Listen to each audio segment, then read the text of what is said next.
How do we put the compressive force into a pre-stressed beam? So when I was trying to pick up the pile of books, I pre-stressed them with my hands by squeezing on the outside. We can't do that in practice in real beams, so what we do is to put some plates on the end and squeeze between those plates. How do we squeeze between those plates? Well, we run a cable through the middle and we tension that cable up. So what I've got here is a typical steel cable that we would put through a beam. It's got 7 wires twisted together to make it slightly flexible. It's anchored by means of some wedges in the end here, which grip within this collet. So when they're pulled into place, we can tension them up and we can pull on the cable, and the reaction to that pulling on the cable is a force between the collet and the plate on the end of the beam, which puts the whole beam into compression. Okay, so to show how a pre-stressed concrete beam works, I've built this model. And this model is made of separate blocks of acrylic material, and around the outside I've wrapped a yarn of aramid fibres. These yarns go round 10 times.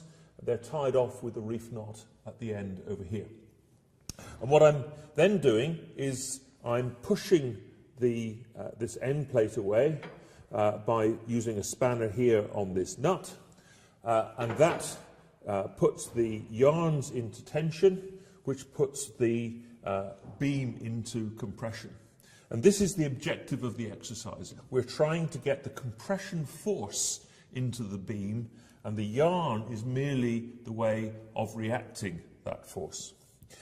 Now, with the beam in this position, I can put significant loading onto this beam before the beam starts to crack or to fail.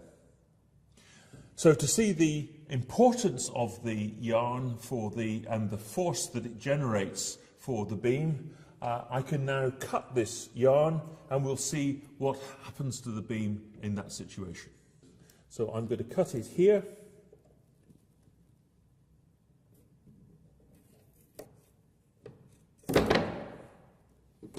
And the structure completely collapses.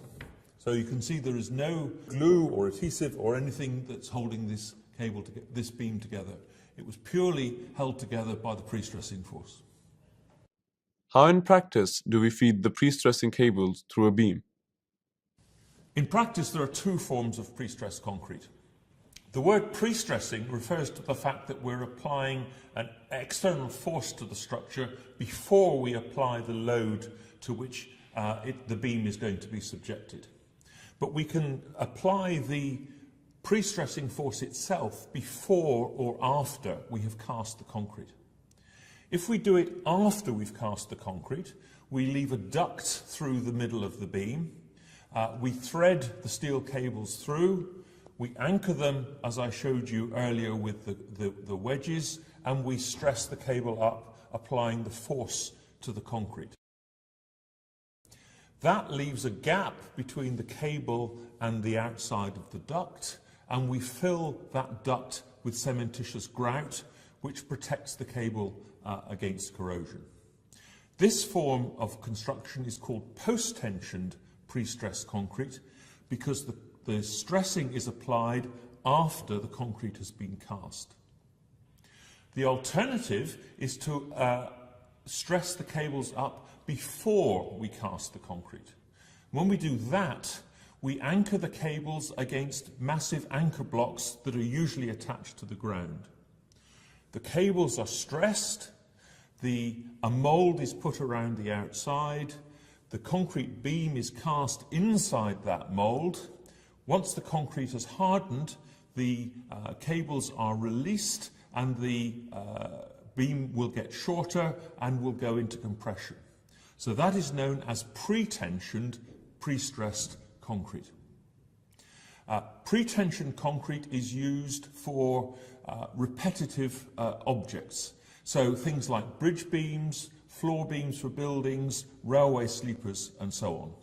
It produces a very durable product because the concrete is in intimate contact with the pre-stressing cables.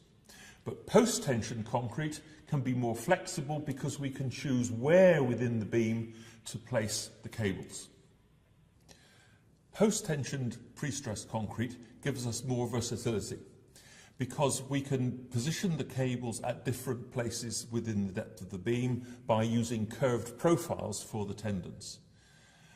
The disadvantage is that the beam has no strength until after the pre-stress has been applied.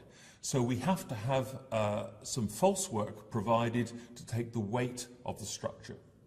We also have to provide access to the ends of the tendons so the pre-stressing force can be applied. How much tension is needed? Well, in pre-stressed concrete beams, we tend to use a lot of pre-stressing force. A typical pre-stressing force in a beam will be something like 10 times the weight of the beam itself. And if we're talking about a structure like a motorway overbridge, for example, that may weigh 5,000 tons. So that means that we will need something like 50,000 tons of pre-stress force present in the beam, which is the equivalent of 500,000 kilonewtons. This means that we actually have to have a lot of pre-stressing steel present in the beam to carry that force. And there is also, that means there's an advantage in using very high strength steels.